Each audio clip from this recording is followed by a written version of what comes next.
Thank you. Okay, now you got What it. did you just say? I said now that everyone's here, and thank you for being here, Superintendent Balke. We will start with the Pledge of Allegiance. I pledge allegiance to the flag of the United States of America and to the republic for which it stands, one nation, under God, indivisible, with liberty and justice for all. Thank you.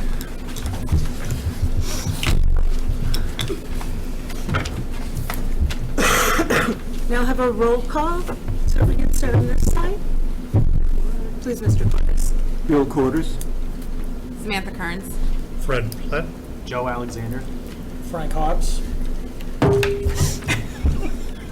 Lauren Dukas, please pardon my lateness. Evelyn Lauren. Redmond. Richard Manzo. Richard Fletcher. Laura Stevens. Stacy Belmore, Vice Chair. Melanie Renfrew Hebert, Chair. And I'm Brian Balke, the Superintendent of Schools. Pleased to be with you this evening. Thank you for being here.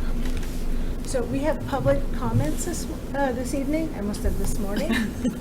So if you'd like to be heard for public comment, you can go to either of those two microphones at the end. Please state your name first and where you're from.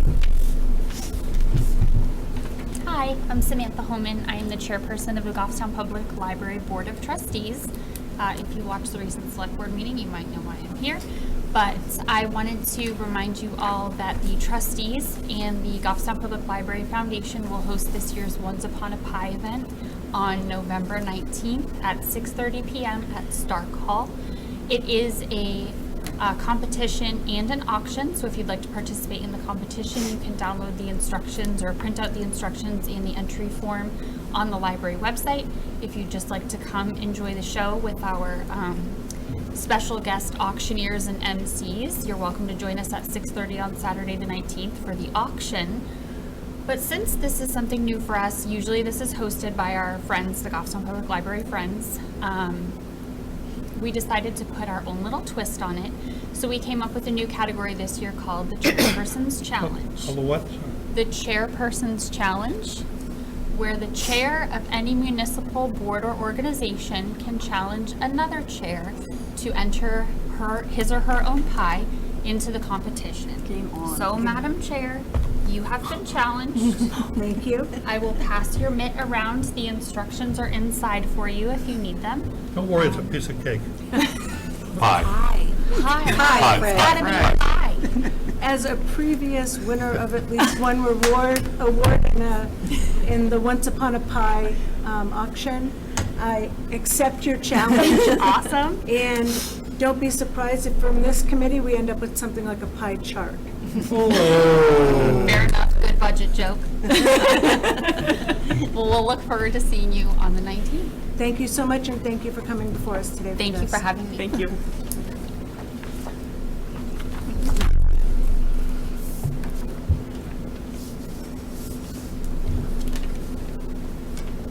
Hi, I'm Jen Foley. I live right next door in the Red House at 17 Wallace Road. So I'm here really just to listen and understand what is going to be happening to the property and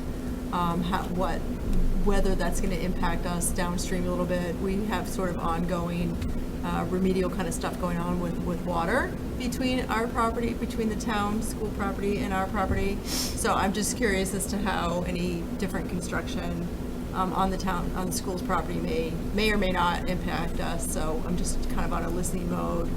And just always, traffic and lights and signage and time of day, all that kind of stuff, always is just something that, how that's going to change for better or for worse or neutral is always something that we're kind of paying attention to as longtime neighbors since 1997, so. Jen, I appreciate you coming here today. I'll let Superintendent Balke answer the Mrs. question. Foley, I think you're in the wrong location. Oh. We're holding another meeting. That's where Mr. Gross is. I'd be happy to walk you there. So I'll be right back. Yes. But now we're sorry. interested. We used to be neighbors. We did? On the other side of the high school. We apologize. No, for being next to him.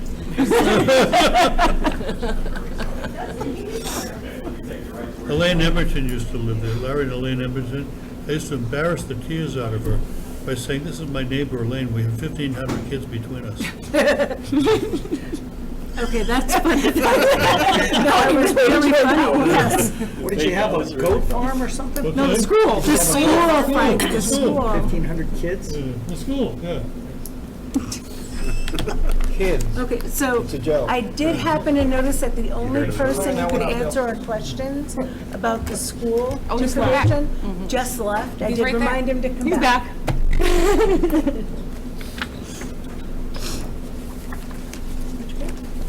41. What's the first line number? 976, we're starting with the middle school, 204, Great. the location. Thanks. Perfect. Okay, so on line 976. Got it, thank We'll you. do this as we did the last meeting, where we will take a moment to review each page. We'll answer any questions or entertain any questions that people have. We only have one person answering questions today, so please space them out a bit. So does anyone have any questions, starting at line 976 on page 41? Yes, Fred? It's a small amount of money, but I have to ask, since it's new, tutor salary is line 980. 980? Yeah. So we originally had a program that was grant funded, that we've offered homework supports both at the middle school and the high school. It's a program we call Homework Den, and that's a program that we could no longer fund with grant money, and that's that money being moved into the general fund because the grant money is no longer available. And how useful is it? It's very useful to the students who go and participate in it. So we have a number of tutoring programs. We have a program that we've just started called Tutor.com, which is a free program for the next 2 years that we've just rolled out. That is an online program. This is a face-to-face of teachers working directly with students. And particularly at the middle school, the students are typically assigned. So in working with their parents and working with the school administrators, typically there's an agreement that students will go X number of times per week to get extra help for students who are struggling. Joe? So you kind of answered my question, thank you, Madam Chair. This is in complement with the tutor.com. This is in complement, Okay, correct. Thank you. Evelyn? Yes, can you tell us approximately how many students participate in that tutoring? Yeah, This so- tutoring program? Yeah, so we've been running, we have this program both at the high school and the middle school, and I'd say somewhere between 20, 25 kids a week, typically, with a lot of them being repeats. Thank you, Madam Chair. I think Schoology also does tutoring as well. So Schoology is our learning management system platform that we've built that tutor.com access into. it, So okay. that's built into Schoology. So think about the tutor.com being kind of more general, that if a student is at home, they're having difficulty with their homework or preparing for a test or an assignment, they're able to get online real-time support. This would be kind of almost a little more intensive, where this is direct one-on-one with a teacher sitting directly with students. Follow-up question. Yes. Are we going to track which option is used more? I know that the online tutor is free right now, but at some point it probably won't be. So Yeah, if people 2 are- years it won't Right, if be. people are accessing the face-to-face more often than the online, is this Yeah. something that we're keeping track of? We are, Okay. so we get, we keep track of how many students come to the Homework Den, that we call it, sessions. But with the new tutor.com program, and actually it just is going live right now, we Yep. just finished all of the onboarding. We haven't gotten any data yet, but we will. So we'll receive reports. We're able to go in and have our own kind of analytics. We'll know exactly how many students accessed, how many sessions, what grades they were, what subject areas they were seeking support in. And I would also share that this tutor.com program also provides free SAT tutoring to high school students, which is a service that many students either do on their own or a lot of families pay for. Okay, great, thank you so much. Thank you. Lauren? Thank you, Madam Chair. Just so I'm clear, from the presentation, this 8750, it would have been doubled, right? Because you had reduced. We did. the We two- cut It this. would have been 50% higher if not for, or 50% higher. Correct. because of the Tutor.com program. Tutor.com. Yeah, so that's a good point. I didn't share that. So originally, this was projected at around 17 to 18,000. We did cut that in half, anticipating that we'd have a little less utilization of the in-person supports because kids are now able to access that online tutoring through the Tutor.com platform. So thank you. So this already resembles a cut in you've expected the cut. Yes, You haven't around reduced the the hours, you 50% just- cut. Yep, we already cut it. Thank you. Thank you. Evelyn? Yeah, just an additional follow-up. Did you have more students last year utilizing the Homework Den program face-to-face? I mean, that program? We did. Than you do have now? And what's the difference in number of students? So it's, at this point, it's looking similar. I would say we're not seeing a significant reduction, but we also are just rolling out the other tutoring option, the one that I spoke about, that Tutor.com. So that hasn't actually, students will be able to access that, I think, starting either later tonight or tomorrow. So that hasn't actually rolled out. So thus far, our numbers have been pretty similar. And you can imagine, given the educational impact of students, the pandemic and everything, we've had a lot of kids that have needed to kind of catch up. So we've made, and we used a lot of our grant monies to do this previously, but we've made tutoring available at all levels, elementary through high school. Just because any students who their families felt that they fell behind, we wanted to give them a pathway to have supported remediation. Thank you. Thank you. Are there any other questions on page 41? Hearing none, let's go on to page 42.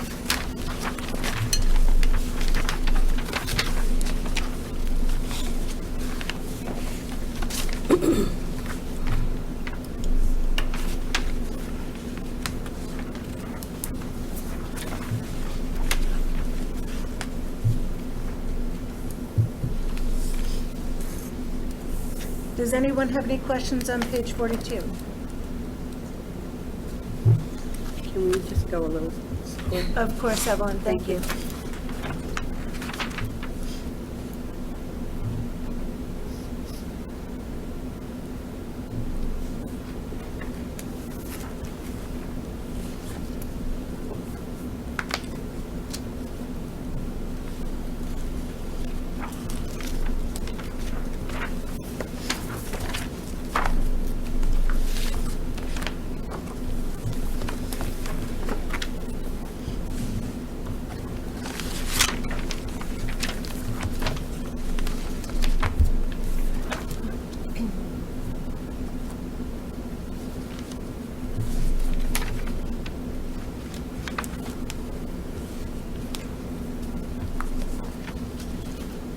Okay, are there any questions on page 42?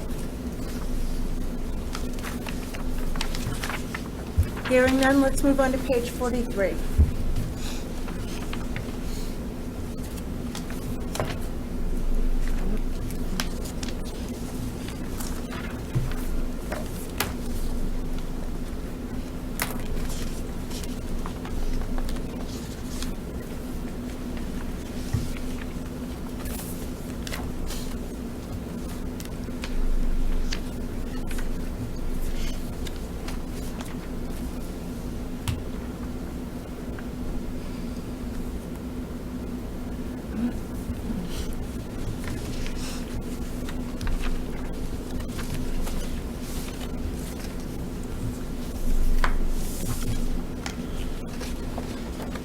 Are there any questions on page 43?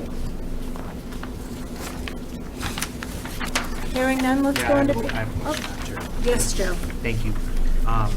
Brian, what are we fixing on line 1023?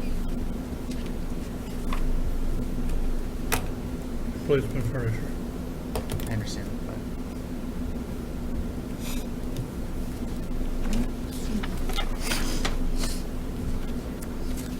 This looks like a few additional stand-up desks and teacher desks.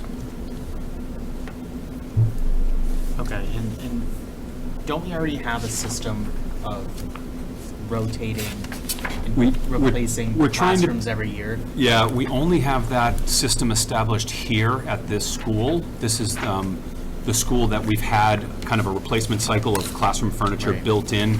We're trying to do more of that.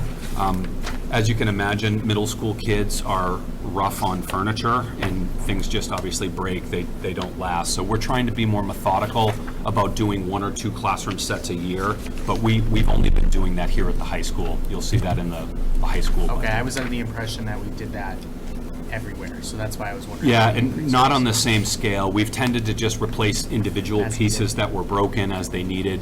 And, yeah, we've tried to be, we also, during COVID, we ended up buying a lot of additional kind of chairs and desks. So some of that kind of took off the need to purchase them from the budget because we used some of our ESSER funds to do that as well.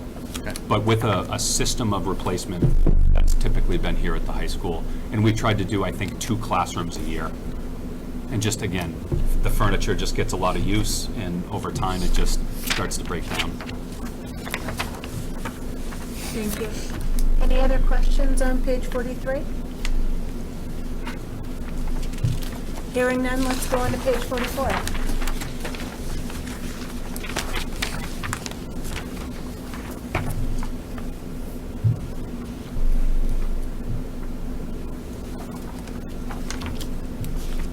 I like this FY24 new color.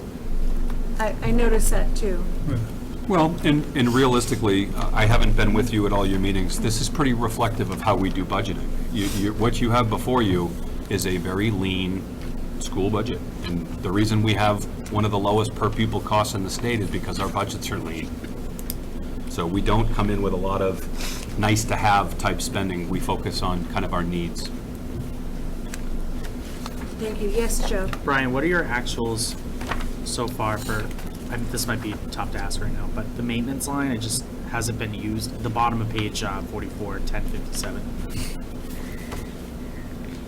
You say 1057? Yeah, line 1057. I mean, I'm seeing $130, $180, $378.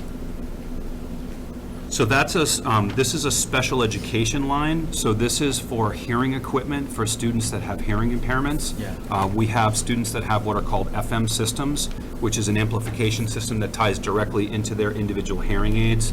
And so there are maintenance supplies that go along with that. Sometimes it's batteries, parts need to be replaced.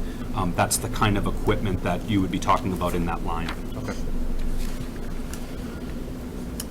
Thank you. Yes, Samantha? I know that this is like a really small item, but under other retirement, who is other? Like I realize it's only $300, but you have teacher retirement and then you have non-teacher retirement. Can you give me a line number, please? Sorry.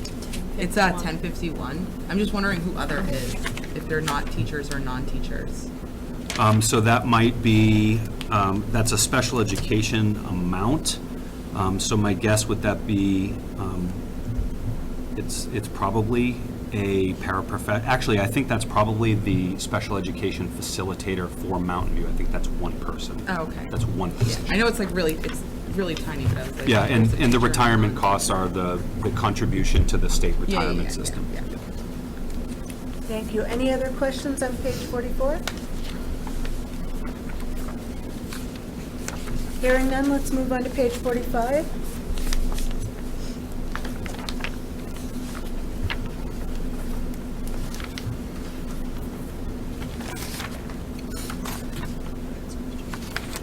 Yes, Fred? I have to comment, 1078 general supplies, that's a fairly big jump. It's a small item, but why? Yeah, so we've seen an increase in a lot of those costs. So this is a supply line. So this would include things like balls, scoreboards, field paint, equipment, and it's really just been a function of cost increase and actuals. So you'll see here there are some slight increases and decreases throughout the budget. That's fairly typical of how we do budgeting. So if we notice a multi-year trend where we're seeing accounts being overspent, that's typically when we might bump something up a little bit or bring it down a little bit accordingly. Thank you. Are there any other questions on page 45?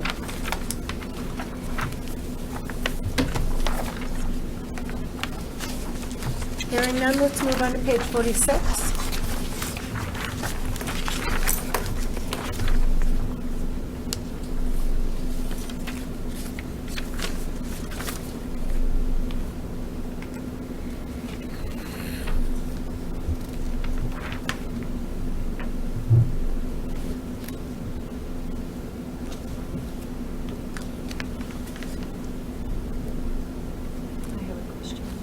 Yes, Laura? Line 1084, the, I think, services purchase other district. Yep. I'm just not sure what that is. So that is,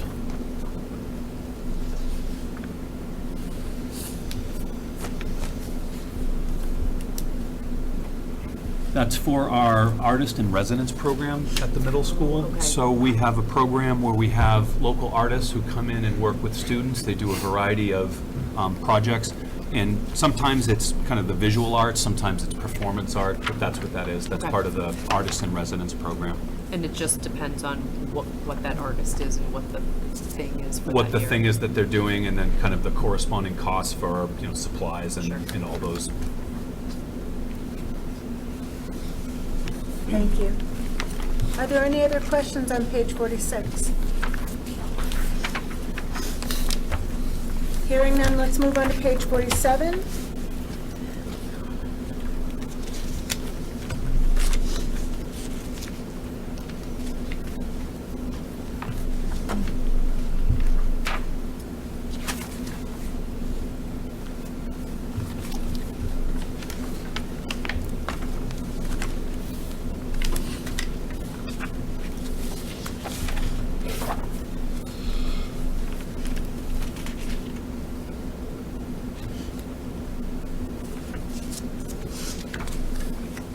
Are there any questions on page 47? Yes, Lauren? Thank you, Madam Chair. Line 1122, it just has a program code of 0. It's not on my cheat sheet, and I was just wondering what that would be. So that's just a general supply line, and the 2130s are, that's for our health office, so that's like nurses' supplies. Okay, I was thrown by the lack of a program number, so. Yeah, I think that's just because it's just that one program. Okay, thank you. Are there any other questions on page 47? Hearing none, let's move on to page 48.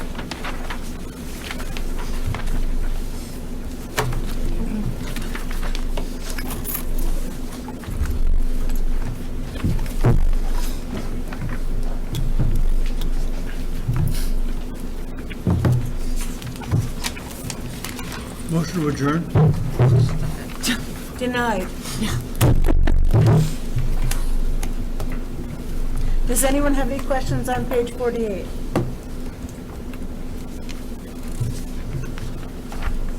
Hearing none, let's move on to page 49. Yes, Fred? Line 1159, electronic information. Apparently we're going to get a whole bunch more information, aren't we? Exactly. Oh, nothing that we. So that's a library media program, so we've continued to see a lot of increase in subscriptions and platforms, databases, research tools.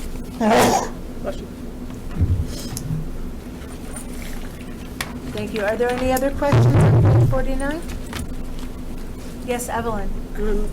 Can you just expand on that, line 1159? Is that in any way related to line 1160 with that increase?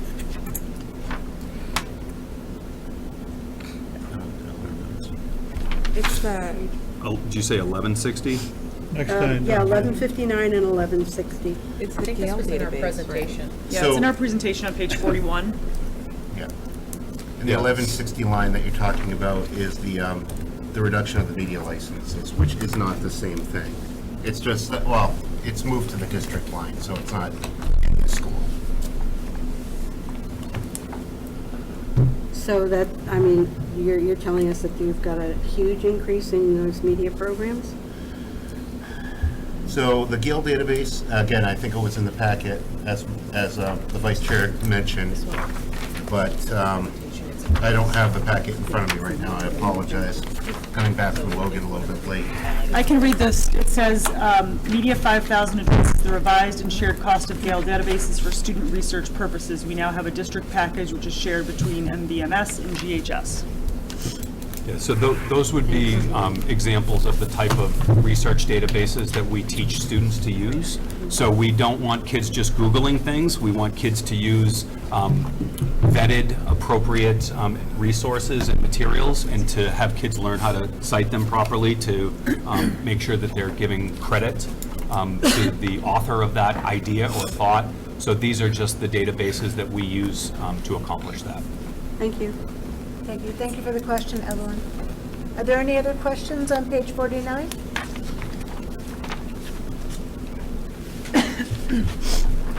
Hearing none, let's move on to page 50.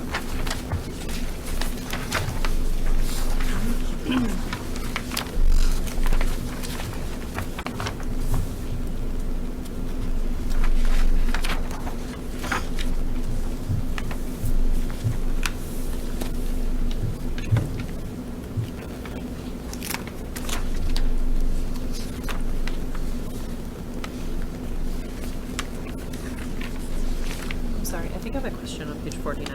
Yes, Laura. Thank you, sorry about that. Lines 1169 and 1170, the principal salary and the assistant principal salary, that seems really off. Am I reading it The incorrectly? assistant principal is multiple people. So Okay. that's our assistant principal, I it's was the like- curriculum coordinator, as well as the dean of students. So it's Okay. actually 3 people. Thank you. Sorry, all right. No need to apologize, Laura. We go back all the time. Okay. Okay. You'll see that. Okay, so moving on to page 50, where you guys already are. Are there any questions on page 50?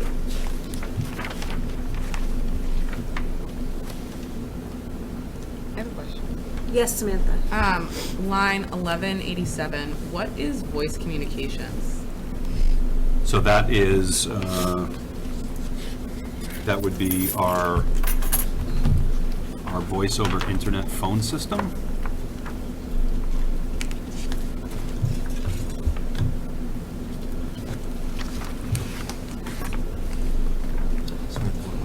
It was 1187.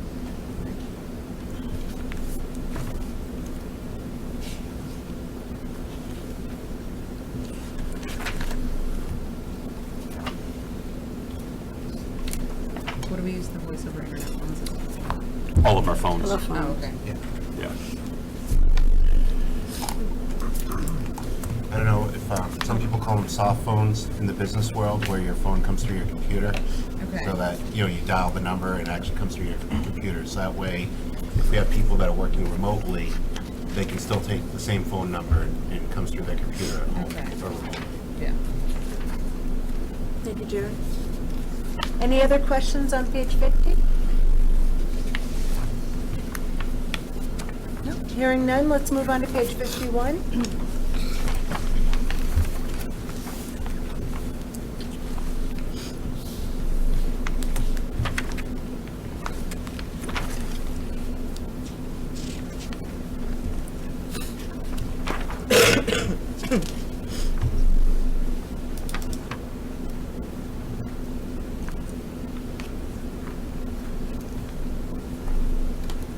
Yes, Evelyn.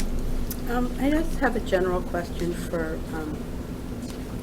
about your health insurance program. Do you, on any occasion, or in the recent past, have you investigated other policies to offer to your staff that might have changes in the cost of the school system and/or premiums for the So for both, so we have 2 different bargaining units in the Goffstown School District. We have a support staff union and we have a teachers union. So both unions have multiple plans that people can choose benefits from, but we have a set amount that we pay. So irrespective of what particular plan they pick, we only pay a set amount for each plan. So if someone chooses to take a more expensive plan, they pay the difference. Right, but is But that have we on a- shopped it out? We have. Mhm. We have. Recently, I know you had a large increase in your premium this year. Yeah, and so, yes, and I think health insurance for everyone is pretty volatile. We saw a reduction during COVID because people they used less medical services. So all of the elective surgeries or procedures, people not doing routine doctor's appointments. So we saw a reduction in the past, and yes, you're right, it's up this year. We have typically gone out every few years and shopped it out. So I can't speak for the town, but there aren't a lot of providers that provide a large-scale type program. So we use school care. We've looked at a number of different programs in the past. But as I said, we have a set amount. So whether someone elects for a more expensive plan, the delta would be on them. All right, thank you. Thank you, Evelyn. Yes, Susan. Thank you, Madam Chair. So I'm going to talk about line 1223. I know in our presentation that they talked about it being facilities repairs because the building's over 30 years old. Do you have specifics of what that 5,000 is going to be used for? I can give you the breakdown of the full 47,000 if you'd like. if that's Wow, easier. okay, Jared. Our breakdowns are electrical repairs for 5,500. Heating and HVAC has gone up to estimated at 12,950. Glass replacement is about $3,000. Interior and exterior repairs, including all the catch basins that we have, is roughly $10,000. Duct cleaning within our ventilation system, we're looking at $2,000. Painting projects, we're looking at $4,000. Elevator repairs is $3,000, and then the sprinkler system repairs and the testing, I imagine, is what that is for $7,500. As everybody knows at the middle school, we have our 8th graders, they put their hands on the walls to signify their graduation. So when we talk about painting, those are some of the things that we actually include in this line. Thank you. Thank you, Jared. Does anyone else have questions on page 51? Yes, Frank? Health insurance, do you have an idea of the numbers of how many people are utilizing that, and if there's a possibility of self-insuring with an umbrella policy for the school? So I didn't bring the printout of the numbers. Between the three entities of the SAU, the Goffstown and New Boston School District, we have about 600 employees. I would say the majority of them elect to take insurance. Many of them don't, and it fluctuates year to year. So obviously their situation might change. They might get married, divorced, have a child, adopt a child. So their benefit elections change. But yeah, I would say probably around 80% would be a guess that probably take the plans. Right. I don't think I made my question clear. Has the school district ever looked at the numbers between self-insuring with an umbrella policy versus offering insurance at bargain rates? Some of our collective bargaining agreement actually stipulates the insurance that's in there. So, for instance, as we go through GEA and GESS, we actually list out what insurance programs that they have available to them for the entirety of their contract. We have not looked at what you're asking. We have not done that. Okay. Is that something the town is doing? I'd be curious to learn No, more it's- about it's- kind of the pros and cons, benefits, cost analysis. Large companies don't buy insurance. The reason why they don't buy it is it's too expensive. When there are enough people that have the bargaining power, the organization can self-insure, typically if they're smaller, they'll buy an umbrella policy saying at $250,000, the insurance pays it up, it pays anything over, but everything under, the school district, company, or whatever, would pay that, and statistically, you save a lot of money. But companies like Microsoft, they don't buy insurance. They self-insure and they pay claims. They hire an administrator, and it looks like health insurance, tastes like health insurance. They get health insurance cards. I was just wondering if it had been looked at. We have not explored that. Okay, but with 600 people, I'm not sure that's enough, so. And the 600 is across the three entities, Yeah. so Okay. Yeah, the people or the participants still get coverage. It's no different to them. The only difference is in how it's done. So I just didn't know if you looked at it. We It's have a not. whole other rabbit hole of things. Okay, thank you. Are there any other questions on page 51? Hearing none, let's move on to page 52.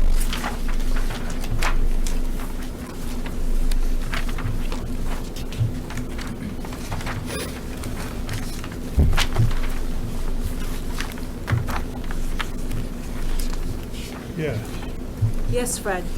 line 1230, electricity, I'm amazed at the drop, considering where electricity prices. Is that a question, Fred? Yeah, I'm expecting a reaction to it. Is that good? How about good job? We'll take that. Okay, job. but I am, because it's 60% higher right now. So you're expecting a drop in it. Putting a lot of kids on the electrical bikes that are generating electricity. That's how we keep the lights on. Just kidding. Hamster wheels? And obviously, energy is extremely volatile. So the cost of electricity, the cost of propane, we're lucky that we have a very low fixed rate for another year, a rate that none of us could ever imagine as individual homeowners. And obviously, we don't have any schools that are burning number 2 heating oil, except this school, we have dual fuel. We're able to burn propane and oil. So we do purchase some oil, but not very much anymore. And I want to do a shout out on this one too. Since Scott's not here, I'm going to do it. If he was here, I wouldn't say it. But this is a situation where we're actually trying to match our actuals. So you hear us trying to say that we're being conservative and don't want to really raise our actuals, but this is a situation where our budget has been consistently over actuals for the past couple of years. So we do want to reduce that. And that's why you see that negative spend there. Jared complimented Scott at 6:40. Please note that in Yeah, the minutes. let's make sure we lose that on. I won't tell him. I won't tell him. I can't get a charge out of this. Are there any other questions on page 52? Yes, Laura? Thank you. I think you just answered my own question. There's several lines for student transportation, but I see that their function number is different, so. There are different kinds of transportation Yes. provided. I get it. Perfect. Any other questions on page 52? Hearing none, let's move on to page 53. Mr. Chair, the top line is the end of the middle school, and then the following lines are for the high school. Thank you, Jared. Of course, the top line 0, So we'll just look at the top line on page 53. which is blank. There is $1 in there, Jared. No, Oh, there is 2022. for budget. Yeah. Samantha? I'm making us go back to 52. I know we were so excited. The maintenance, no, I'm sorry. I want 1229 general supplies. I realize it's a $2,000 reduction, but I just don't see that in the noteworthy changes from the presentation. So I'm just wondering what was reduced.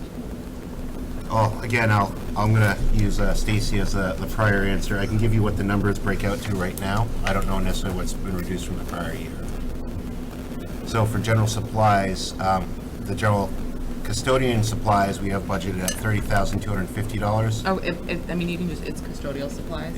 Yeah, Okay, yeah. And then summer, we kind of add 7,500 there. okay. So those would be all our cleaning supplies, Okay. floor stripper, wax, I was just wondering what all the that kind of stuff. Gotcha. Thank you. Any other questions on 52 before we go back to page 53? Hearing none, page 53.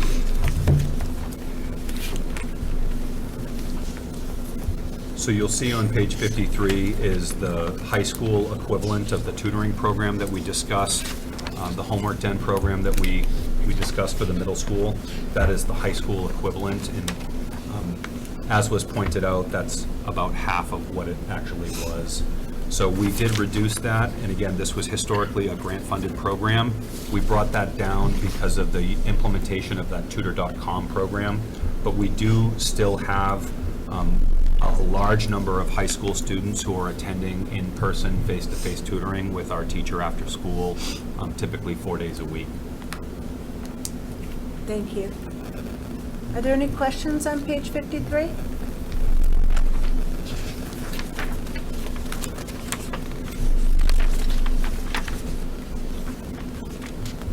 Hearing none, let's move on to page 54.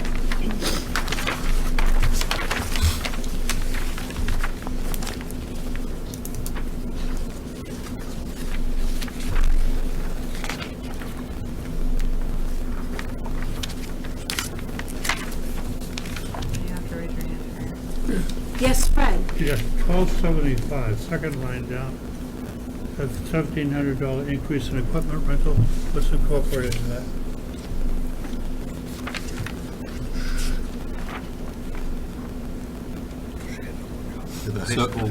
Yeah, so this would include storage trailers, this would be the copier lease, that's the biggest nugget, Fred. Okay. So this is all of our copy machines, that's the bulk of that line, that's almost 40,000 of it.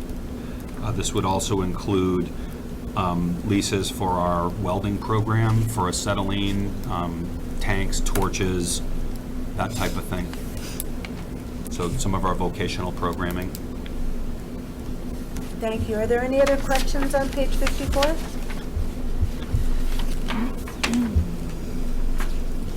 Hearing none, let's move on to page 55. Bless you. Bless you. I'm sorry. Madam Yes, Chair, Evelyn. Can we go back to 54? Yes. Line 1291 with the increase in books and printed media. Are we not moving away from printed? We are not moving away from printed material. We're still very much buying books. We're putting books in front of kids. This is also consumables as well that are used throughout every year that need to be replaced. We have not gone the direction of a one-to-one device environment where every student would receive a laptop, Chromebook type of thing. That would be the time when we would potentially look to move away from textbooks and do more exclusively electronic. We're kind of not there yet. Follow-up. Yes, Evelyn. Are textbooks being made available in paperback, or is it still No. hard copy? No, they, I would say some books, like our workbooks, so when Mr. Talbot No, that's mentioned consumables. consumables, so think about, young children with spelling workbooks or math workbooks, those are all soft cover, but the rest of our textbooks primarily are hard cover, and that's really just a function of the wear and tear of adolescents who sometimes tend to be a little hard on things. And on average, how long do your hardcover textbooks, how long are they used? Usually around 15 years, Wow. yeah, depending on the subject area. All right, thank you. So our math program that we are in right now is 10 years old. All right, thank you. Thank you. So moving back to page 55. Are there any questions on page 55?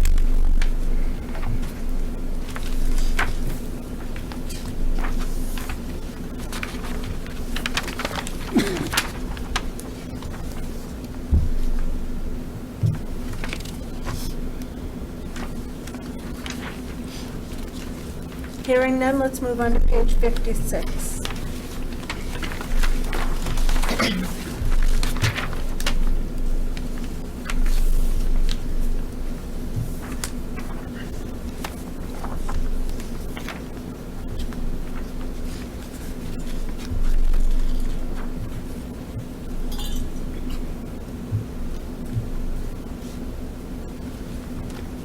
Are there any questions on page 56?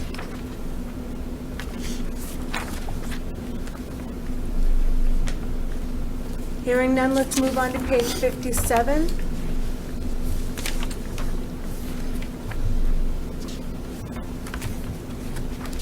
Yes, Fred. Thank you. Madam Chair, I'll make sure I have the right line. 1361 equipment rental, 5265 jump from 33,835 to 39,100. I understand in 2022 it was actually higher, but why the jump now? So that's for athletics, so that would include things like ice time, pool rentals, fees for portable toilets, gymnastics, accessing facilities like St. Anselm College for our one cross-country meet that we host, those kinds of associated costs with athletics. And a large portion of that is, of course, the ice hockey rental that's needed for the program. So we're talking Sullivan Arena for both practices and then the home games associated with that. That's a large number there. Evelyn?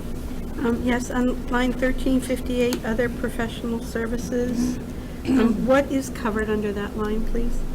So that would include all of our referees, officials, all the people associated with running games. So are there fees increasing on a regular? Yes, so every game that we have, when we have referees and officials, those are all of those associated costs. And our athletic trainer did have an increase of 2%. That's what I think a majority of that increase is. Thank you. Yep. Thank you. Are there any other questions on page 57? Hearing none, let's move on to page 58.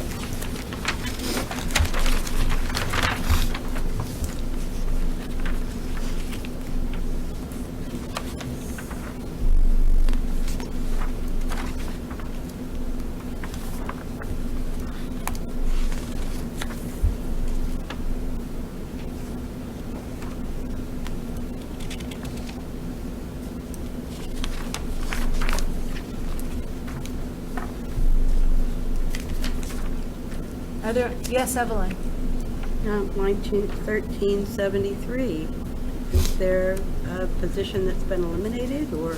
We've actually, so Function 1600 is our adult ed program. So this is the program that we run at night for students who might elect, or community members who elect to work towards their high school diploma.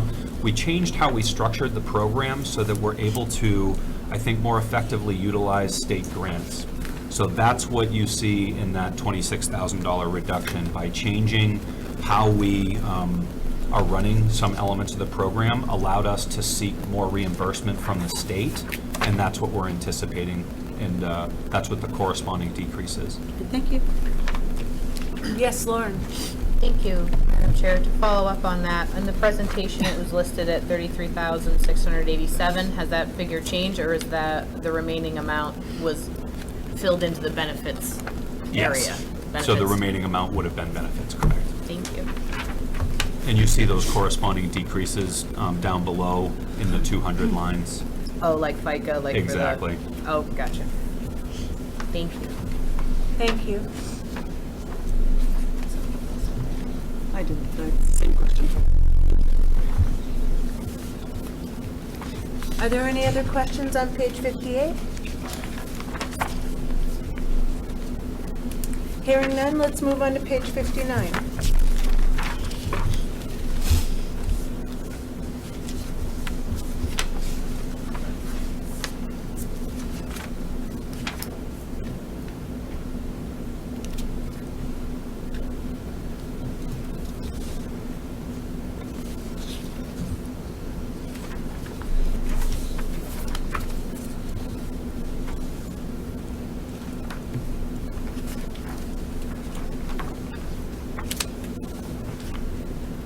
Are there any questions on page 59?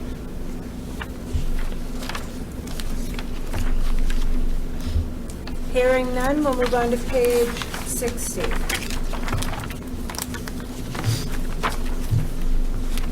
Yes, Fred? Thank you, Madam Chair. Line 1435, new equipment, blank all the way across, except 10,024. The sound system for our students for sound amplification. So we have a number of students who are transitioning from the middle school to the high school that have hearing needs. So this is to provide all of the impacted classrooms with a sound amplification system, so those students are able to access that. I would share in general that we do this for individual student needs, but we tend to see that there's a benefit for all students. Which line was that? Line 1435.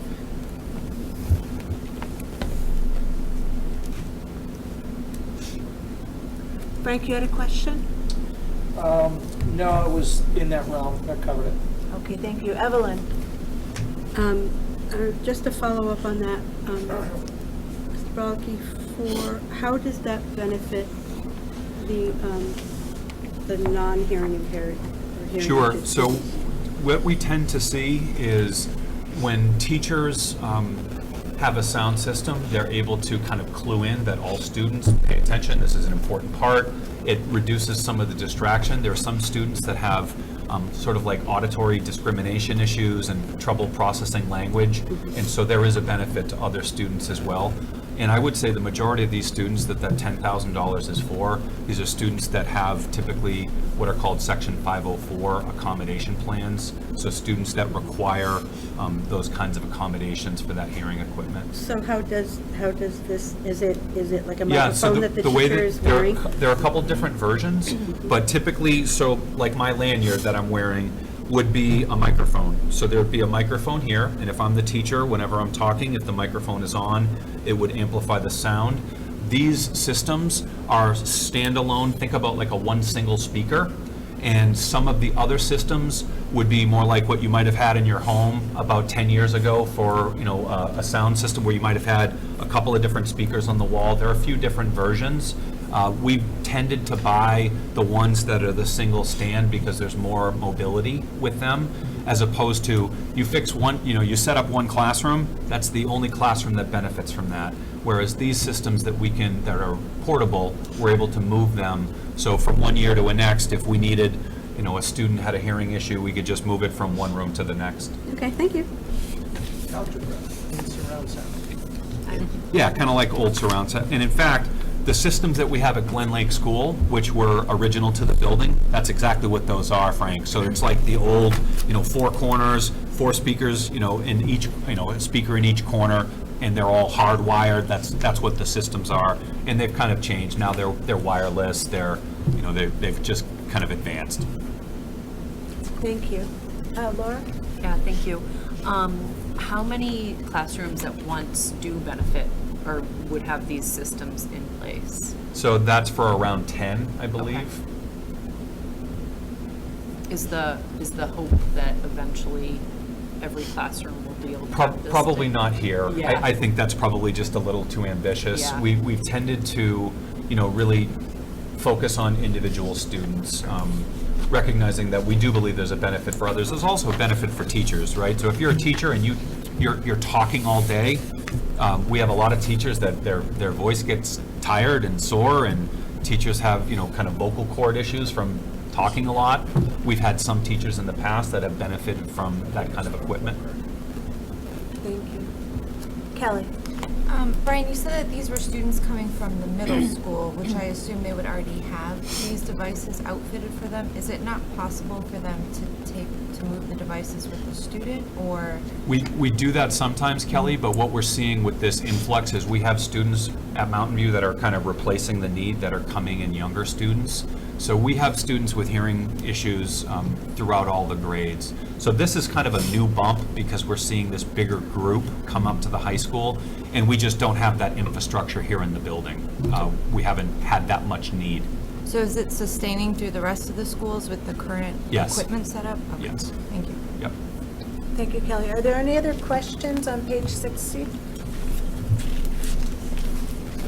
Hearing none, let's move on to page 61. I do have a follow-up, sorry. Yes. My brain was working slower. So to follow up on Kelly's question, are you going to take these 10 and just put them in the high school, or is there an option to put them in the other schools to kind of These are stop? just for the high school. Is there ever going to be a plan so we kind of get ahead of this, kids coming in? Yeah, we tend not to get ahead of things really well, just in general. Yeah. We tend to be kind of scrambling and running and chasing and trying to catch up. I would say probably not. Just being nothing but direct and straightforward with the committee. We're probably not going to be at a point where we have more than we need. We tend to be a little more behind the 8 ball. I appreciate that answer. I guess the follow-up there is there a need for 10 of those systems in the high school right now? If you're saying these can follow a student to different classrooms, is there 10 students? There are. Okay.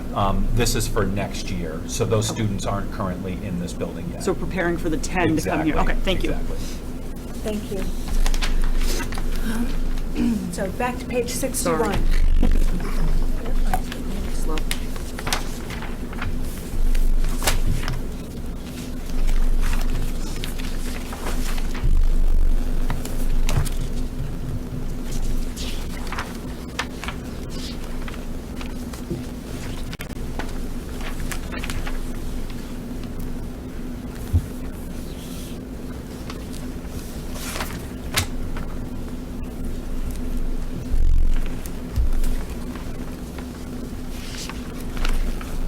Are there any questions on page 61? Hearing none, let's move on to page 62.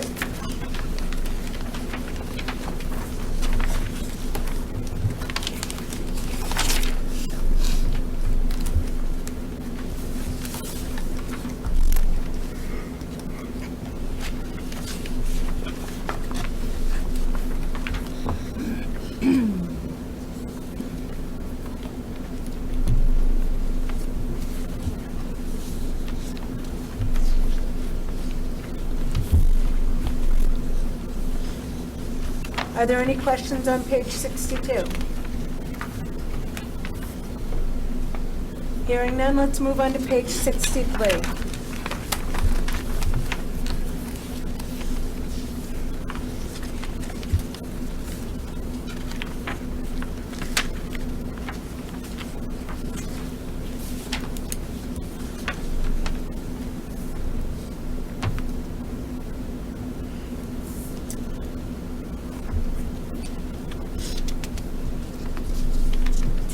Are there any questions on page 63? Yes, Kelly? Thank you. I just had a question about the principal and assistant principal salaries with the increases. Those are non-union employees, correct? Is that 105 and 106? I'm sorry, yes. 1505. Sorry, 1505. Yes, Yeah. non-union. Okay, so are they is all staff moving forward with an increase this year? A non-union staff? Yes. Okay. What percentage is that? It's around 3. Okay, it's been 3 every year, right? Yep. And Yep. then is that increase for the principals or specifically non-union in the default as well, the increase for them? Did you guys go over that? Did Scott explain that? So the default budget, so the way that it works is under the district lines, the raises that we would give for the following year are in the district line Right. across all faculty. And then we move them to the corresponding school. That's why you don't see any kind of new spend there, is because it's already built into the default. Thank you. Evelyn? Yes, can, line 1491, can you just give us information about what that information access fees entails? Sure. So that's function 2222, so that would be this space, that's the library media. So that would be similar to the conversation we had about the middle school. So these would be different kinds of subscriptions, databases, support services, our library catalog, all of that kind of information. And the way that we do that is we spread it out across the schools. So that would be the high school's proportionate share of those services. Okay, thank you. So that would be, all of those database type things. Fred? You say about 3% a year, which, and over the past several years, I've said that's fine. Is it fine today with wages going up everywhere, all over the place? Yeah, I would say certainly we're not anticipating much larger raises than that, Fred. Obviously, there's a need to retain the staff that we have. We don't want to be in a situation that we're kind of getting behind. That's the concern. And we typically try to be at about the 50th percentile, comparatively looking at what comparable positions are getting. So I would say we tend not to come in and ask for a lot of money in that line. So that's why it's kind of a more conservative approach. Okay. But, clearly we want to make sure that we're staying competitive and, able to retain the staff that we have. Thank you. Are there any other questions on page 63? Hearing none, let's move on to 64.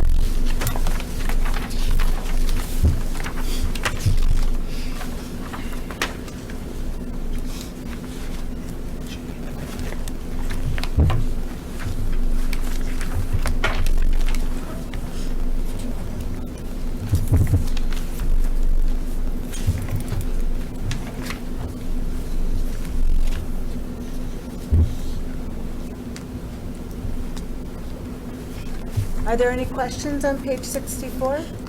Yes, Evelyn? Line 1540, miscellaneous expenditures under admin. Yeah, I was just looking for that one, actually. What is the 1,000? That's your question? Yes. What line? Cost to You're on support page community 65, events, Evelyn. ED days. I'm What sorry, line? line 1540. We're not on that page yet. We're on Sorry. page 64. Jumping the gun on us, Evelyn. Well, the other stuff is mostly salary related, so there's really no questioning those.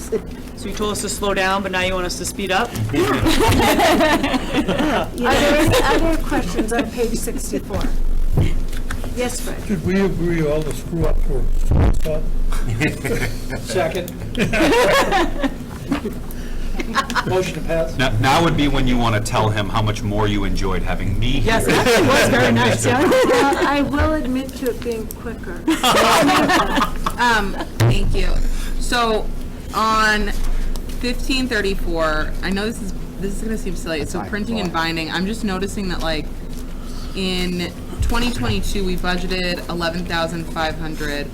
We came in at 9,611, but now we're only budgeting for 6,500, and I feel like we're cutting it by $3,000, which maybe I really shouldn't be complaining about that, So but let I me- also just feel like we're gonna go over it by $3,000. Yeah, so what that is specifically, that's for the agenda books that we print for students. So we have almost like a calendar, think about like a planner. Yep, like And- this, that I love. Precisely. So what we've found is that historically, we've always bought those planners for every student. We've noticed over the last several years, probably not surprisingly, with the advent of technology, that we're seeing less students opting for the paper version because they're using their phone to keep their calendar, keep their schedule, their homework, etc. So we're not purchasing as many of those. Okay. So again, this is very reflective of how we do budgeting. When we see either a program shift or there's an efficiency to be realized, correspondingly, we're reducing that line. Thank you. Are there any other questions on page 64? Hearing none, let's move on to page 65. Evelyn? Yeah, it was line 1540, miscellaneous expenditures. Yeah, so Mr. Talbot had that one teed up. That was so this is a line from the principal's office, and this is listed as a cost to support community events in evenings and professional development days. So that might be miscellaneous kinds of expenses when we host a teacher workshop day or something of that nature. Thank you. Thank you. Yeah, that's exactly. Are there any other questions on page 65?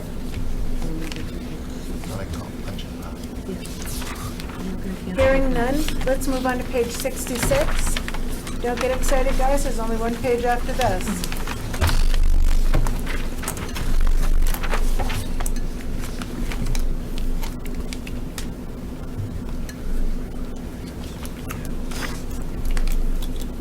I have a question. Samantha? Thank you. So 1574 electricity, everybody else is like budgeted for a really big increase with the exception of Mountain View Middle School who got the actuals that came in 10,000 under. But they have they're at like a flat electricity rate, the high school is. And I just feel like we're not preparing for the Mr. Gross?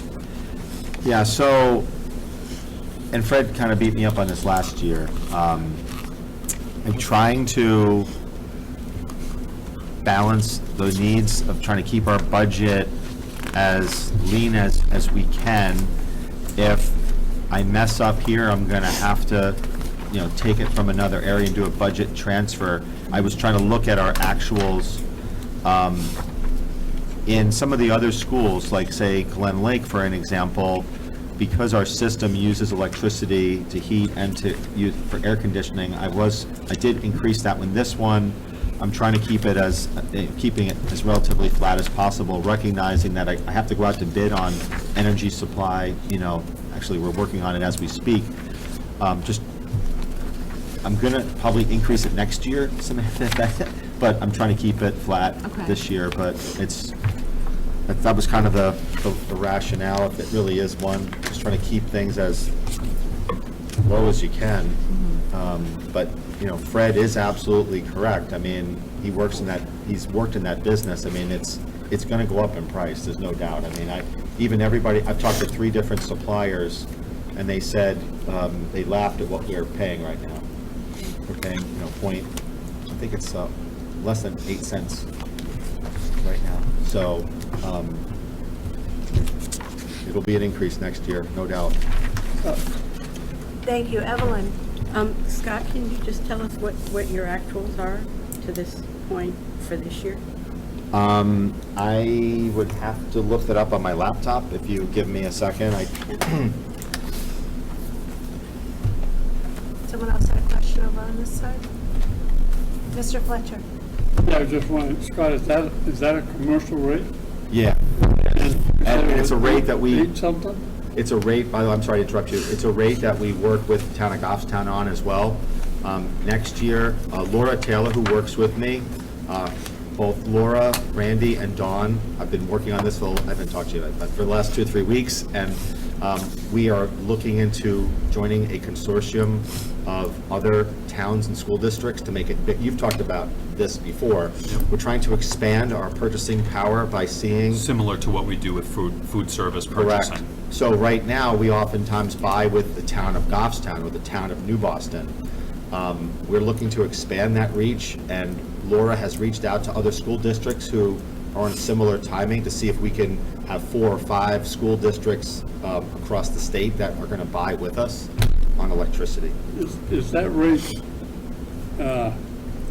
you said it was 8 what? It's less than 8 cents a kilowatt. Kilowatt hour, right. So, you know, that's quite a statement. Well, right. Right now, most consumers are paying like, you know, 13 to 16 cents. Some people are paying upwards of 22. Some people are paying 20. Unit bill is up to- 22. Yeah. That's just energy, not the rest of the bill. Right, that is just the supply piece, not the Yeah. distribution side of it, so. Massachusetts even higher. Well, Scott looks that up. Did anyone else have any other questions on page 66? Yes, Evelyn? So you're projecting that you won't need as much to pay for water and sewer next year? Yes. I mean, your sewer obviously going to be as steady as a flat rate, but you're expecting a lower water? What line item? Oh, I'm sorry. 1565. 1565. Thank you. What we found out was that for water and sewer, and I think it was on the sewer side, there was a missed bill, so we then paid double 1 year. So we're just trying to square that away. So it kind of screwed up our budgeting because there was it was missed, the sewer, I think it was sewer, somebody didn't send a bill out, so then we had to double up the next year, so it kind of screwed things up. But no, I feel pretty comfortable on that one. And the hardest part with the water is, for say the high school, is now we're putting in, and also we're going to be putting in an artificial surface field, so we're not going to be watering that field. So again, sometimes it's just part of just doing it for 3 or 4 years. So I'm like, okay, I think we're going to save some money because we don't have to water it. We'll water it a little bit for, say, field hockey and some sports that require that, but I don't think we're going to be doing it as much as we are now. Let me look that up for you. Thank you, Madam Chair. 1584, I'm sure there was an explanation, I'm just not seeing it in the noteworthy changes. It's the $2,000 and all the codes are like maintenance, general maintenance, Yeah, so maintenance. that's a maintenance line specifically for the phone system. So that would be repairing, replacing any phone type products. I think the reason that historically had not been, you'll see when you look left that there are no previous years. I think that's a new account because we had been paying that out of maybe a district line or something else. So this is now a specific line for the high school. Thank you. Thank you. Scott, we'll move on to the next page unless you have the I information. think, I just need to know, you wanted the high school, what was that, electricity you said? Actuals for the. Yeah, hold on, I'm going to get. Yeah, electricity. Go to the next one, I'm almost there. Okay, thank you. At least I have the right spreadsheet. So, does anyone have any other questions on page 66? Hearing none, let's move on to the final page, page 67.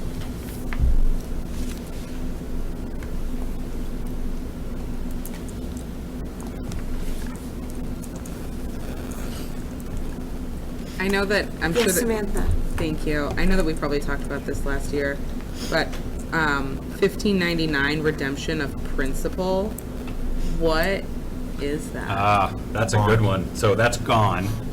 That- I just know, it's great. It went from Yeah, so- 555,000 to $1. It's fantastic. This is the bond that we had with the theater that was paid off. So once we paid it off, we no longer have to put that in our budget. So specifically, that was from 2001. There was a 20-year note that was taken out here at the high school, and that was the finalization of those payments. Great. So right now, we don't have any ongoing costs associated with a bond payment, which is a good problem and a bad problem Yeah. concurrently. I'm ready whenever you are. Okay, Scott, if you could give us that. So Evelyn, for the high school, which was I think the question that you had asked, our year-to-date, so this would be July through October, we have spent $47,453.14. So almost $47,500. Okay, thank you. Okay? Thank you. Are there any other questions on page 67?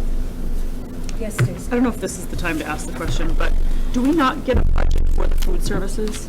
You do, it wasn't in your packets? We're at the end. Well, it ends here.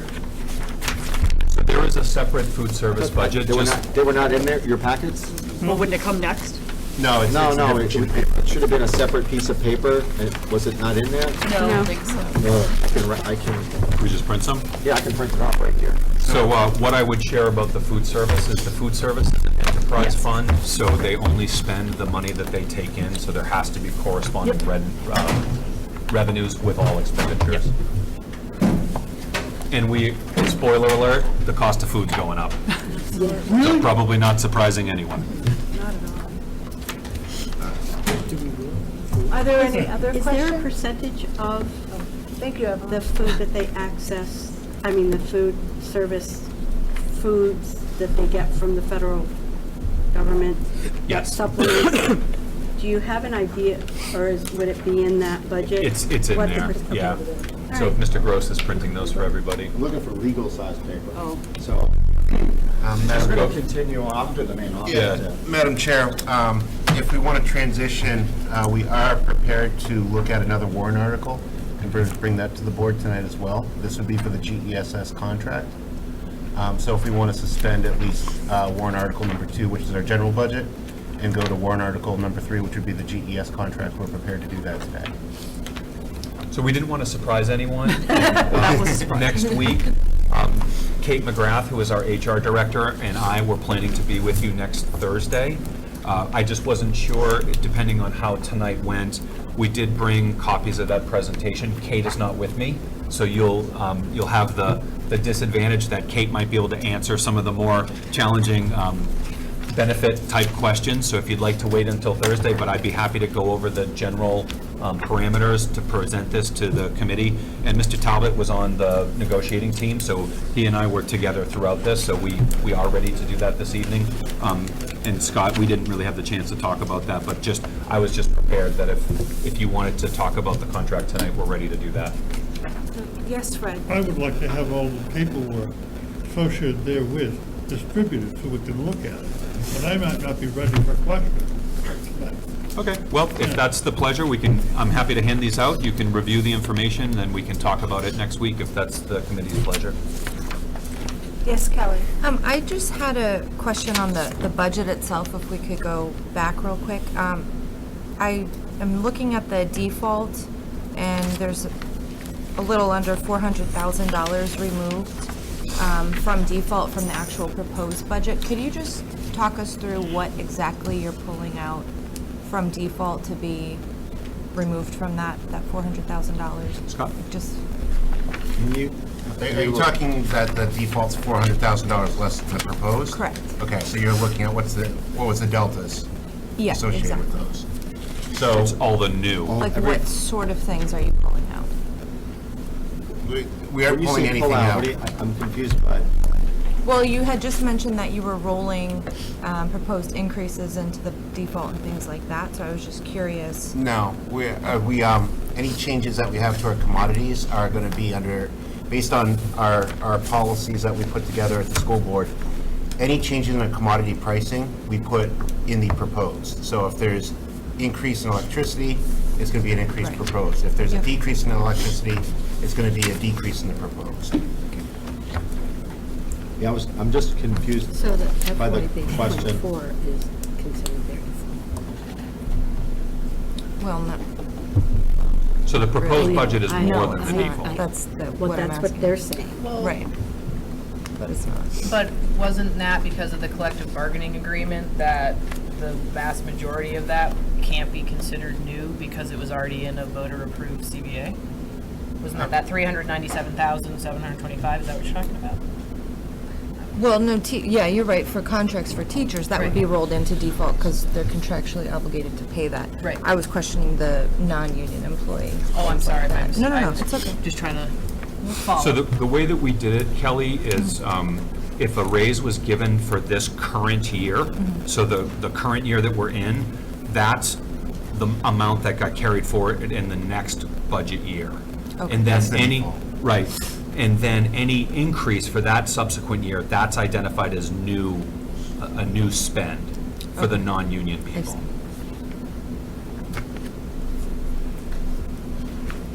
Are there any other questions on page 67 on the last page of the budget? Hearing none.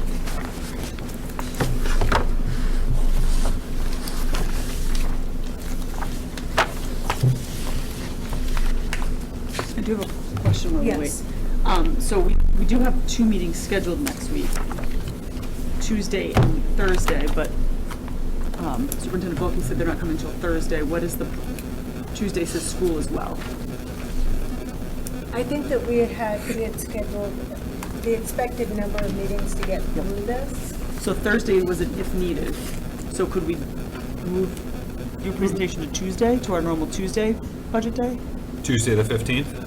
I'm just asking if we should have a discussion about that, instead of canceling a Tuesday meeting and having a Thursday meeting. Right. I think Brian's just used to the Thursdays that he predicted we have a Tuesday one scheduled already. Yeah, So we do have a Tuesday meeting scheduled. We'd also talked about looking at the support staff information.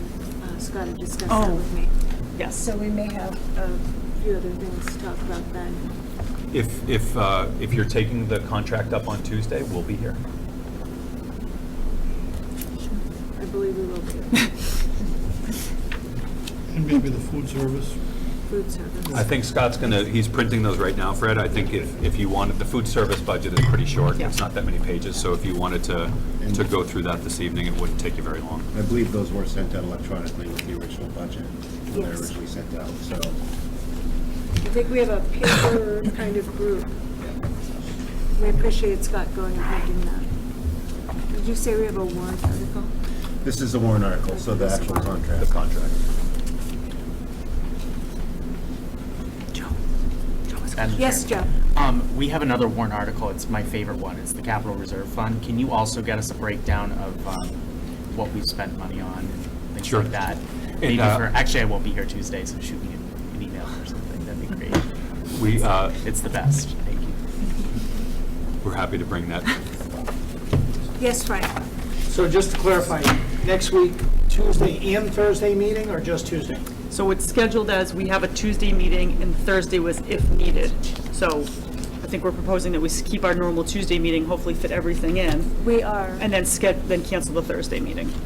That would break my heart. Really? You can come here if you like, Fred. We'll reserve the room for you, Fred. I think you might know that. But you have to sit with the lights off for electricity costs. And tell all your jokes at one time. Nobody If allowed. I could just add one other thing with respect to Mr. Alexander's question. The school board has not identified the amount that they're looking at for the capital reserve fund for facilities project amount. So the board hasn't set that amount yet. So how much you're depositing into it, or, because that hasn't changed in a few years, are you talking about how much you're gonna spend out of it? No, the board hasn't discussed what the amount that they're going to be asking for on the warrant article. But regardless, we can definitely bring a breakdown of Yeah. things that we have spent. Historically. For CRF. Yep. So there was a conversation about increasing or decreasing that warrant ask? There's been no meeting minutes taken about what we're gonna be doing or requesting a CRF at this time. The board just hasn't gotten to it We yet. haven't talked about it. Okay, No. that's it, great. Just kind of waiting on Scott. Yep. So can we just do a recap of what we're going to be doing on Tuesday? We Yes, have on Tuesday, hopefully we contract. will be deliberating on For CBA. The GESS contract, Thank which you. we'll hand out today for an overview. And that's really it. There's no other warrant There is. articles proposed for this year? No, we, well, not at this time. The school board doesn't meet on Monday, so there'll be nothing new coming. We are anticipating the board moving forward with another deposit into the capital reserve fund. They just have not had a discussion about the amount yet. I don't want to presume that it would be the same amount that you saw last year, but I would say probably similar to that would be my anticipation, but we're happy to bring kind of the historical breakdown of what that's been spent on. Thank you. We'll also be discussing the support staff contract. Can you also send that via email, please, Brian? Sure. Thank you. We're just taking recess. The contract? No, the CRF. Okay. vote. Thank you. Can I motion for a quick recess? 5-minute recess? I'll second that. All in favor, say aye. Aye. I really didn't Any need a motion opposed? in a second. You can just You recess. could have just recessed for 5 minutes. I'm being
food service budget. Oh, that's in here. Thank you.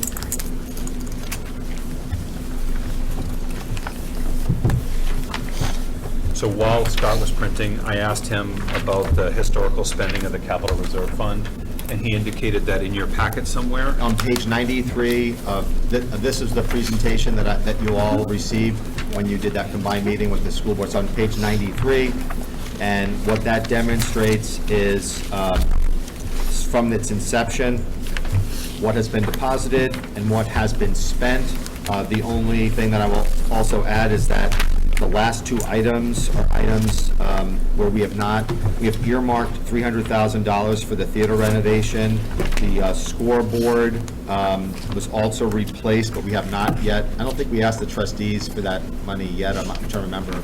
You have not. We have not. So that has taken into consideration. So the balance of that fund as of today, in terms of what could potentially be spendable, is about $148,000 and change.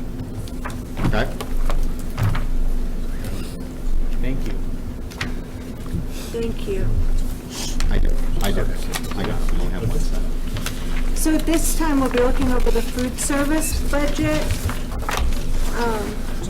Superintendent Belka, did you have information you wanted to share about the school service budget before we go through the line items? No, just that food service it's an enterprise fund, so the expenditures are tied directly to revenue that we receive, either from meal reimbursements from the feds or from breakfast and lunch purchasing. Scott, did you give that out to everybody? I did. I would also say that, similar to what we're all experiencing right now, Megan, in the areas where there is new spending, for the most part, it's been 8% increases in food or commodity type pricing. She's lowered a couple of things here and there where she can, but the cost of food, milk, et cetera, has gone up. We are getting, through some grants, some assistance from the federal government to deal with inflation, but it's not keeping up with that. So, and this is next year's budget. I'm talking about this year. We got supplemental funds, which the school board accepted, but we don't know if we're gonna get that next year. So she's built in an 8% inflation adjustment on food and commodities. That's really, as you go through it, I think that's what you're gonna see throughout at the different schools. Thank you. So with that being said, let's move with page 1 of the food service budget. I have a question. Yes, Samantha. Thank you. So the line 21, which is travel, I realize it's only $4,000, but I feel like that's much higher than anyone else's travel budget, and I'm just wondering where we're going. So is that also, we have a food service vehicle, so we have a small van that we use to satellite food product between buildings. Okay. I believe that's the associated costs with that vehicle. Okay. There are two things that you have to keep in mind, that our food service director travels between all of our schools and New Boston. Okay. Please recognize that New Boston pays 22% of the director's pay and Salary and benefits. Salary and benefits. Because she's a shared resource, and it's on the same assessment as we do at the SAU, so she pays that same time. That reimbursement is the same. And also the food service director does go to state and national type conferences, and there's a $1,000 allowance for that in that particular line. So it's both, it's that and it's mileage for her going to different schools. Also, I know this is going to sound a little bit weird, but we have certain kids who have different dietary needs that might be one-offs, and a lot of times you get to go to the supermarket to go to the place in Manchester. Whole Foods? Not Whole, yeah, but there are different places that she has to go to get specialty type things due to dietary restrictions, which are not delivered. to the school. We get 98, 99% of everything delivered to us, but there are certain times where we're running short on things, et cetera, or specialty due to dietary needs where she has to go to Manchester, different distribution centers due to supply chain issues, et cetera, to get stuff. So it includes her mileage for that. So it's really maybe not so much like travel, but more like transportation.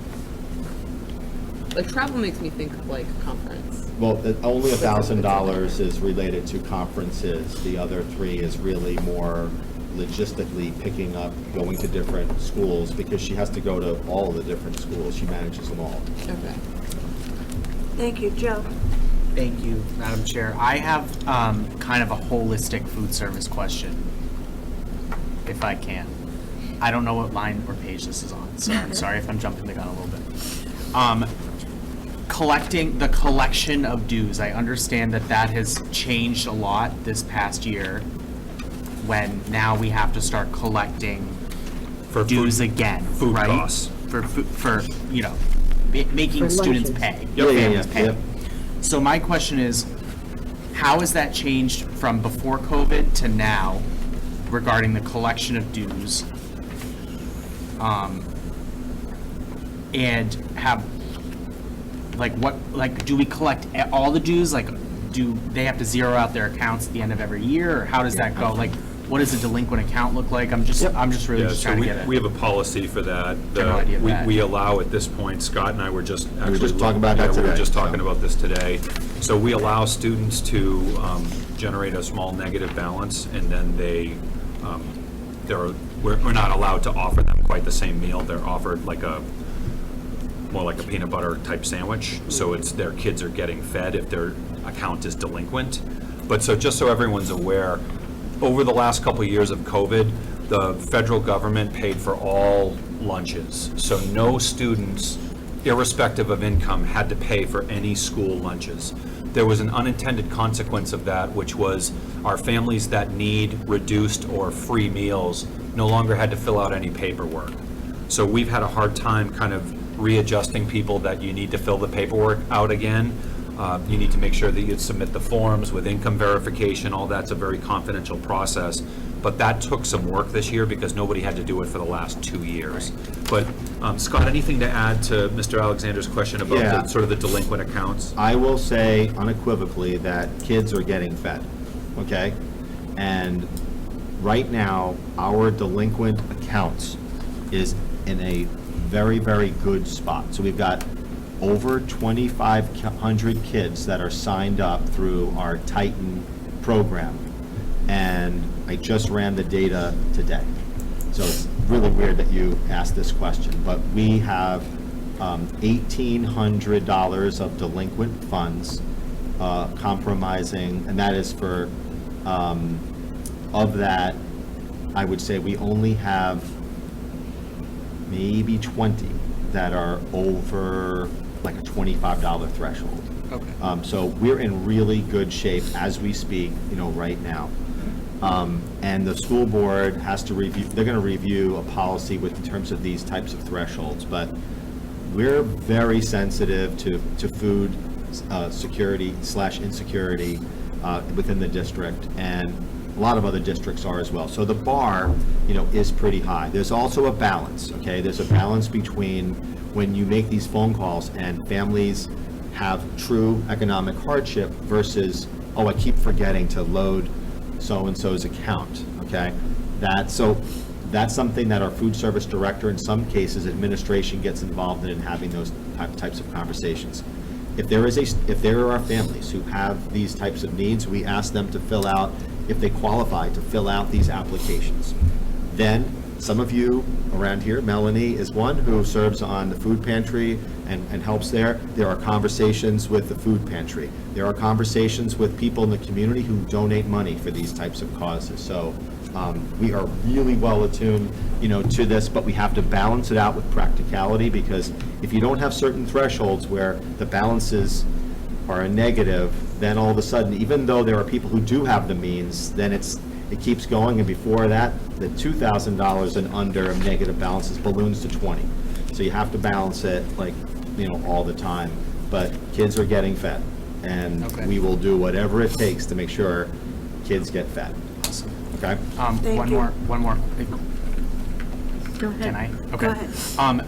The free and reduced price lunch percentage is used as an indicator by the federal government about how much money, Yeah. like, a district or people get. So how has that percentage, obviously, we're not tracking, right? What we do. Oh, yeah. So we're still tracking it, but they don't have to fill out the form? So there are a couple, we get revenue associated with the free and reduced number, both from the federal government. The other thing that I want to make sure that the Budget Committee understands is when we get adequacy money from the state, I think you're probably aware of the program, we get about $3,700 per pupil, which of course is a fraction of the cost that it actually costs to educate them. We get differentiated aid for students who are free and reduced lunch. So we really need families to fill out those forms, not only for their own benefit, but there's a group benefit to all of us that when we have more students who have either free or reduced lunch, we get a higher amount of state aid associated with that student. So we want families to fill out the forms so it helps themselves, but it also helps the school district. So, I'm confused, we weren't tracking it for 2 years, or we? Okay, so for the 2 years because the meals were for free, we did ask parents to fill out those forms. Because they were free, there was no incentive really to fill it out because everybody was getting it. So now, this year, we have asked parents, because we need to do that, to fill out the forms. If you recall, the state government gave all school districts kind of a pass because they typically use free and reduced lunch counts for how we get adequacy. And they basically took the pre-COVID year as the baseline, knowing that parents weren't filling it out. Yeah. Okay? Perfect, so when we weren't tracking, that's what they used. That's what they used. And now that we're tracking, they're going back to the old system. Right, but keep in mind, just so, and again, this is on page 14 of your packet, when the food service, when we did it talks about who makes up free and reduced. Our percentages are lower now than they were pre-COVID, and we have to now get them back. I can tell you that we've had conversations with parents just this week, and we've signed up more parents and families on these programs. So we're getting back to where we need to be, but there was no incentive, there. We also have to certify the numbers of these free and reduced lunch program because it's part of our adequacy. And again, it's weird because we just did it this week. It's weird that you're asking these questions because we got a topic where we recertified our numbers of free and reduced lunch because it impacts how much money we get. Okay, thank you. Evelyn, is the director covered under any CBA? No. No. And are the support staff? Yes. The support staff? The support staff are part of So the the support. cooks and servers, et cetera, at the schools are, but not Correct. the director? Everyone except the director is part of the support staff union. Thank you. Laura? Thank you, Madam Chair. Out of curiosity, when we had to go back to charging students for food, that was not a decision that was within the purview of Goffstown's school board, right? That was not done by community, that was if states chose to feed children Yeah, at so. school for the lunches, that could Yeah, have been done, but it's not actually, something that all Goffstown had to make a choice of. All New England states, Massachusetts, Vermont, Maine, they all chose to pay for all lunches to continue that program.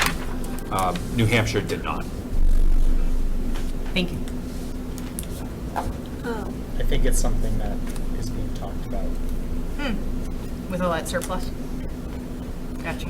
Superintendent Balke, I have a question because, as you know, this is a very near and dear subject to my heart. The cost of food has gone up. The number of families seeking help for weekend food bags for their children in Goffstown has gone up dramatically since the school started again. During the middle of the COVID years, Megan and her team of, I want to say angels, were kind of out there handing out We call them food. culinary warriors. Culinary warriors, That's I what we will call take them. that. They were out there handing out food. Yep, they sure were. And at the same time, we were handing out food over at the food pantry by the boxfuls to families who need it in need. Now we're seeing the numbers go up again because the prices in the grocery stores have gone up. Superintendent Balke, what is the what would be the pros and cons of offering free breakfast and lunch for students in Goffstown? Well, the pros would be that every student, independent of their family's ability to pay for it, would have the nutrition access that they need. The con would be there is no state money, there is no federal money, so that would be a local cost. So, yeah, so essentially, if you took, take the costs associated with this budget that you have, and that would be added into the general fund. Can I follow? I have one quick Oh, follow-up, sure. but that includes the cost for healthcare and for salaries, and not just the cost for food. Right, but in order to feed them, we would obviously have to have the staff, the personnel to be able to prepare the food, to serve the food, et cetera. Thank you. I appreciate that. Do you have That a was question, my- Lauren? So just to give a little comparative data, the state of Maine is smaller than New Hampshire, but I think Maine, the cost for Maine was around 35 million, is, I believe, the number that I saw in the news. So you'd have to think for New Hampshire, a program to pay for all of the lunches would probably be in the 45 million range as a state. And That's the every year, that's annual. Every year. Yeah. And the benefit, at can't least in usurp Goffstown, that I see is we would be ensured that Goffstown families would be able to give their kids 2 solid meals for the day. Yes. Just my take on And it. again, any families that need assistance, please reach out to us. Our food service director is exceptional, works very, very hard. It's an entirely confidential process, so I would encourage anyone who needs any help to feel free to reach out to me. We'll direct people where they need to go. Thank you so much. Are there any other questions on page 1? Kelly? It's also just kind of a general question. So the revenues from children paying for lunches, do those go into a special fund just to reimburse food service, or Yes. does it go into annual revenues? No, it goes into, right, Scott? Yeah. Yep. And that would also include any federal commodities, any additional funds that we receive. So this truly is an enterprise fund. There is no cost associated with the food service program as part of the operating budget. Mr. Chair, Scott did have an update, because even though that our budget would be 1.3 million, we do receive some revenue, so the total cost to the taxpayers here would be roughly Around 800,000. Because we get federal, about 400,000 from federal sources, and then we get more money from the state, 13,000 for that one, and then we get some USDA commodities of 70, so it's about 800,000 and change is what would be what we collect from student dues, fees, charges, whatever you want to call it. And if it was free, we would likely anticipate an increase in participation. Right. Yeah, that's another thing. Then your costs are going to go even Everything's going higher. up, right. So that's just assuming everything is the same. The same number of meals Yeah. being served. Right. I do understand, and I appreciate you guys taking the time to detail it out for us. As I said, it's an issue that's really important for me because I grew up in that environment, and so I know that food insecurity is a huge factor in children and how they learn in school. So I appreciate that. Were there any other questions or general questions on page 1? Hearing none, let's move on to page 2.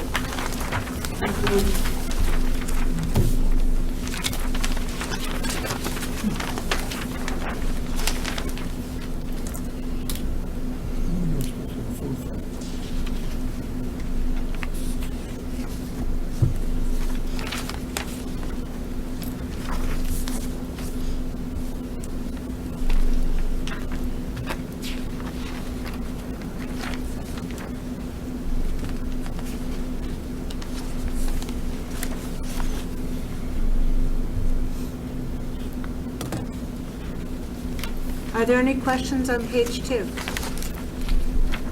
Yes, Samantha? So I noticed there's like a totaling line on page 2. So are we now moving into another school? Yeah, so it's by location. Yeah. Okay. So So if you- 101 is Bartlett. Yeah. So once you get to line 28, that's the end of the district. And then line 29 starts at the Bartlett school. And that goes to the next page and ends on page 54. Or I'm sorry, line 54. Thank you, Jared.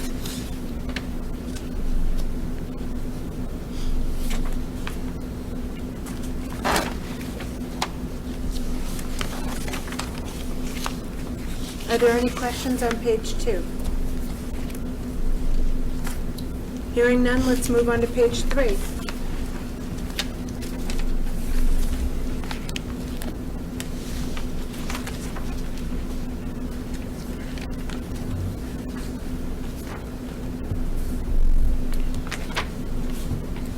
I have a question. Yes, Samantha? Line 44, general supplies. What is that? What are the supplies? So these can be anything from your disposable forks and Okay. knives, things like that, plates and. Okay. Yeah. I was just wondering why We don't- 2021 was so low. Like it's only $49 and then it jumps back up, and that's just because if it's disposable, then you can have. leftovers from the first COVID year. Yeah, so you just didn't have kids eating. We froze the everything. plates. Yeah, it's fine.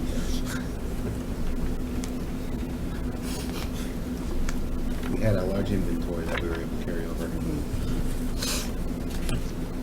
Are there any other questions on page 3? Yes, Laura? Thank you. There's a lot in the middle that's just been continuously blank. Is that because it's not broken out like that anymore?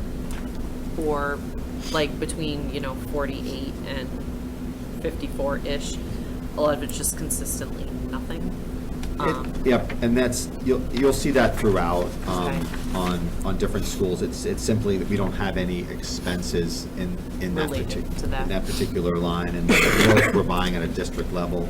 Oh, okay, I see. So it's kind of like that. Okay, thank you.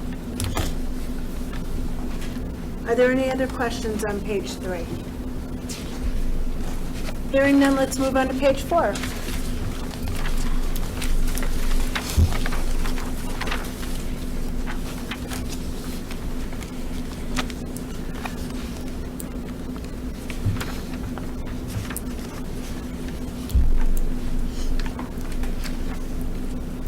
Are there any questions on page 4?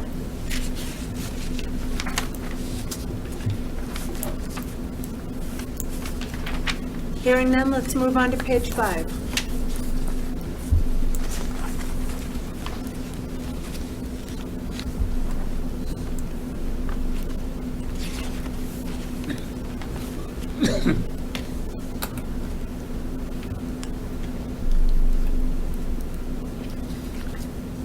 Are there any questions on page 5?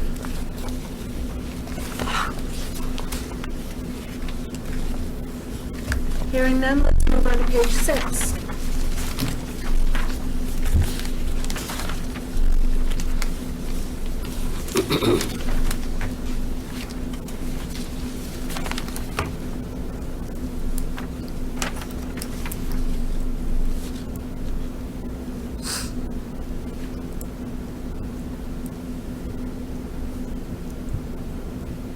Are there any questions on page 6?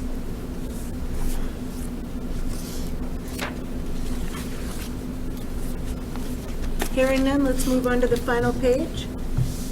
Page 7.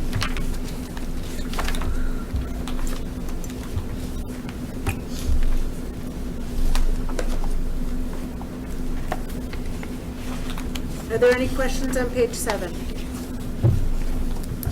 Does anyone have any other general questions regarding food service? I wanted to just correct myself. Milk is part of food, so it's a code that really isn't used in, like if we buy juice or things. At one point, you had to like break that out because they went, how much are you spending on milk? And maybe the Dairy Association must do that, but. I think there used to be more commodities available to Yeah. us too. So when I think back in time, I think we used to get more. Yeah, so now it's lumped pretty much into that food category, all of it. So maybe it should be food and beverage, but it's all one. No other questions regarding food service? Were you expecting a food fight? No. Nobody ever does expect one, though. Thank you so much, Superintendent Balke. It's my pleasure. And Jared and Scott for coming in and answering all the questions that we had about this. It's very appreciated. Chair, is it your thought process or the board's thought process to review any more of this information from the general budget perspective? since we've met for 2 meetings and we've had the information for multiple weeks? I believe we'll be deliberating on it at the next meeting. I believe we'll be having any further discussion about it at the next meeting. Madam Chair? Yes. I understood we were going to be handed tonight Article 2 information? No, you have Article 2 information. Where? You'll be handed Article 3 information. Okay, tonight, okay. Thank you. I'm going to pass it out right now. Madam Chair, just to reference something that Member Alexander asked for. On our packets that were handed out, page 93 lists out all of the expenses that we've used the capital reserve fund for. So Joe, instead of sending electronically, you already have it. It's on page 93. Yes, I found that. Thank you. I missed that public hearing, so my It's all apologies. good. I just want to make sure that we didn't have an action item to continue. How do I open this back?